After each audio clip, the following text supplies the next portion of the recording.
So tonight, a Republican congressman is making headlines for his comments about Russian hacking. Take a look.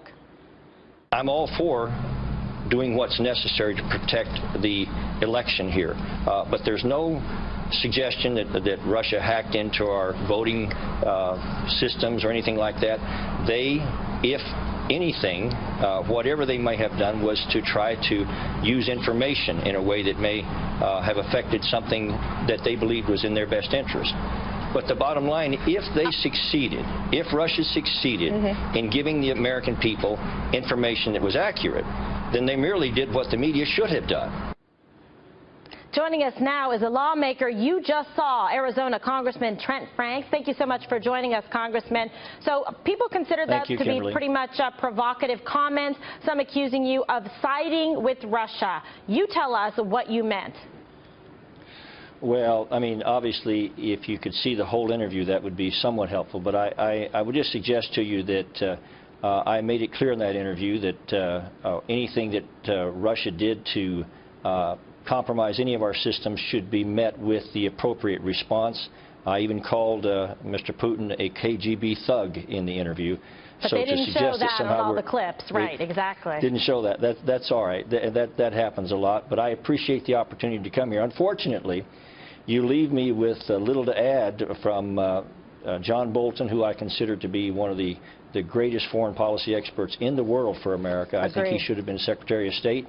And Sebastian Gorka, I have to say something nice about him because he could sue me successfully for plagiarism anytime he wants to. I think he's one of the most assiduous voices in the world on this subject of jihad.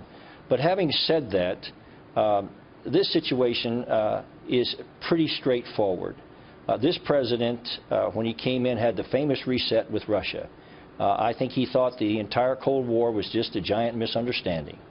And he stood by and let Russia, as Sebastian Gorka mentioned, invade Ukraine, even though we had an agreement with Ukraine to protect their territorial sovereignty. He stood by and let, even in spite of his red line in Syria, and let the Russians barrel bomb Aleppo and killing thousands of innocent women and children. And then all of a sudden, he finds his tongue and does something he should have done early in his presidency and make it clear where we stand as a country, that we will not stand by and let Russian expansionism take over the world.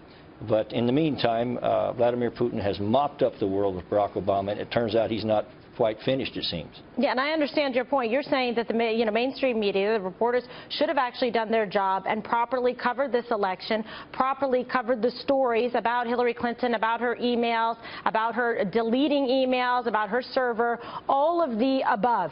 That is certainly true. And as it relates to President Barack Obama, I think we find ourselves in this position because of his failed, feckless foreign policy as it relates to Russia. There is no relationship of respect whatsoever there between Vladimir Putin and Barack Obama. And now we find 3 weeks before we have a new president in office, this attempt to certainly try to box President-elect Donald Trump in.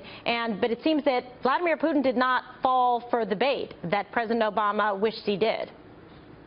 Well, again, I don't know how you could say that any better than you just said. This administration has weakened America across the 8 years of the administration's existence, and we're going to be decades trying to clean up the mess. I hope that Mr. Trump is up to it. I believe he is. I believe that we have a new day in America, and I just hope so desperately that we return to some of the great foundations that made our country the unipolar superpower of the world and the greatest country in the history of humanity.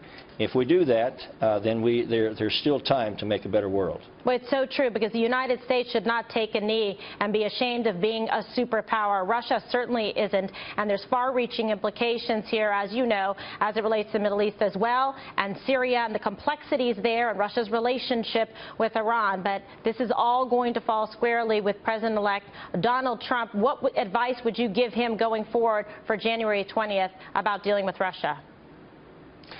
Well, I think that he should do exactly what I believe he will do. He will look at the evidence, and he will say simply to Russia, listen, we, as the United States of America, are not out to dominate or hurt anyone in this world, but we will always deal from a position of strength. We will act in our best interest. Our national security will be sure.